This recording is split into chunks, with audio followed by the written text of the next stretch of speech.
Ladies and gentlemen, good morning. Good morning.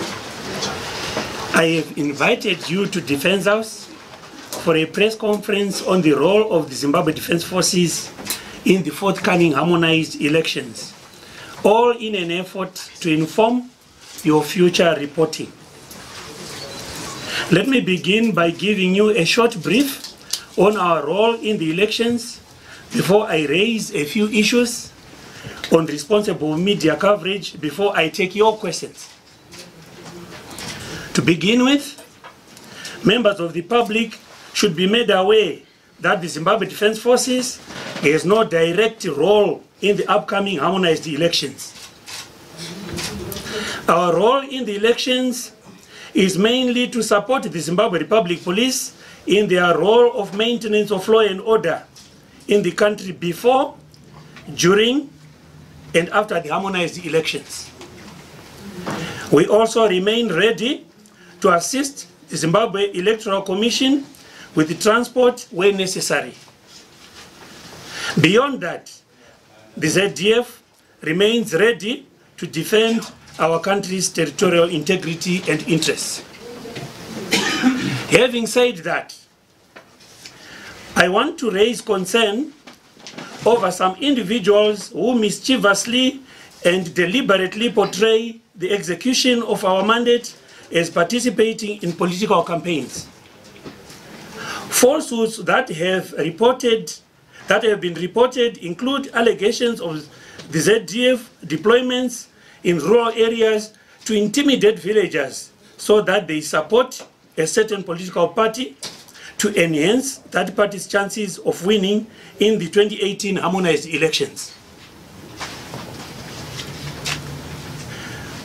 We urge people who are not sure or doubt the genuine role being played by the ZDF in this election to feel free to check with us and clear their suspicions.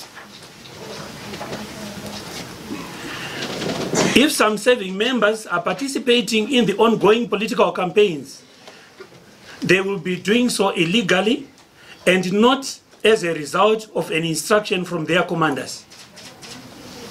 Those with information on such misconduct should provide us with full details of such individuals to enable appropriate disciplinary action to be taken against them. They can also report the suspicious characters to the nearest police station.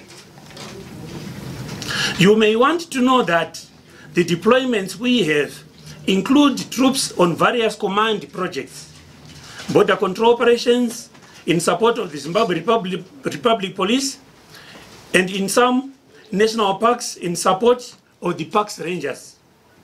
We also have deployments on humanitarian demining activities along our country's border with Mozambique, and have artisans working on construction of community assistance projects, including public utilities such as schools, hospitals, and clinics as part of our ongoing corporate social responsibility program.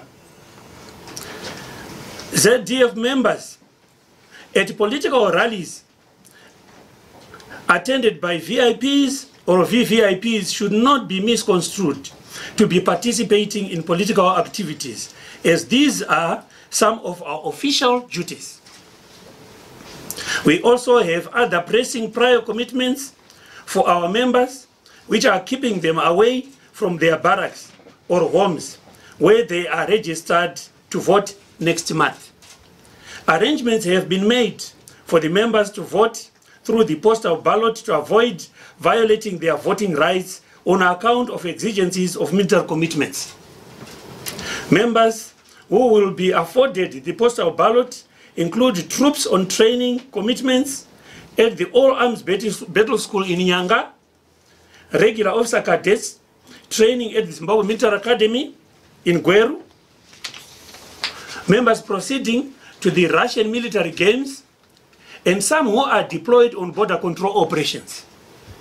In this regard, we are disturbed by false reports already circulating on the social media alleging that the ZDF is going to be used by ZANU-PF to rig the elections through the postal ballot. These malicious social media reports should be dismissed with the contempt they deserve. As we remain committed to fulfilling our constitutional mandate, we implore members of the media to report objectively and responsibly. The media is also expected to desist from peddling falsehoods which are destructive as they tend to cause disunity in the country. Our wish is to work with a responsible media that promotes national unity, stability, and respect for all rights as enshrined in our Constitution, social and economic development in the country. Furthermore, it should be noted that members of the ZDF, like any other citizens, are not barred from exercising their right to vote for any political party of their choice in national elections. The only restriction on their participation in politics is holding of political party offices while they are still serving. As for retired members, they are not excluded from active participation in national politics. According to Chapter 4, Part 2, Section 67 of the Constitution of Zimbabwe, members of the Zimbabwe Defense Forces, like other citizens, have democratic rights to participate in national elections. Chapter 6, Part 4, Section 125 of the Constitution does not exempt any category of citizens, including retired ZDF members, from participating in political activities and holding such offices. The ZDF gets concerned when media reports carry inaccurate reports or falsehoods, when my office is readily available to provide correct information anytime it is required by members of the media. There is therefore no need for any excuses to the effect that by the time of going to the print, the defense spokesman could not be reached for comment.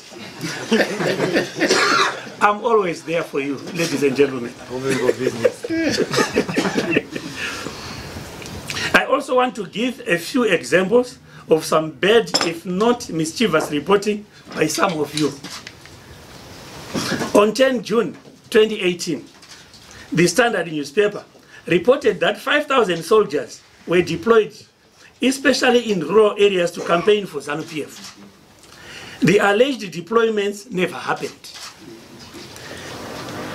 On 14 June 2018, an online media report by Siposam Malunga, I don't know if he's here, alleged that Zimbabwe's military has a record of interfering in elections in favor of the ruling party, and that 2,000 soldiers had been deployed in rural areas. That this so-called deployment never happened.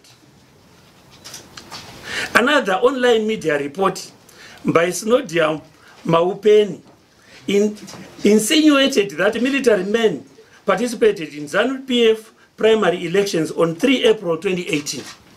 This is very untrue. In the Newsday published on 28 March 2018, Richard Ichidza cited the European Union and opposition leaders accusing the army of lacking neutrality in elections, and that the military had deployed personnel in rural areas respectively. This is another false allegation.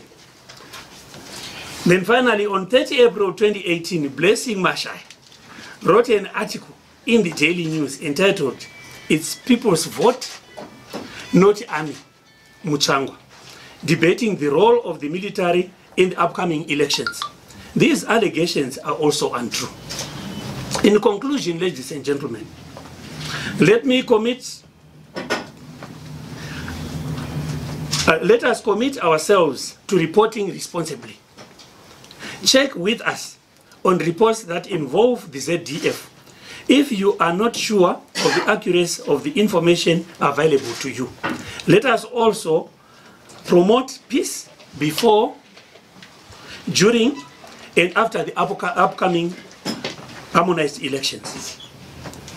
Above all, let us work hard to rebuild and develop our great country, Zimbabwe. I thank you.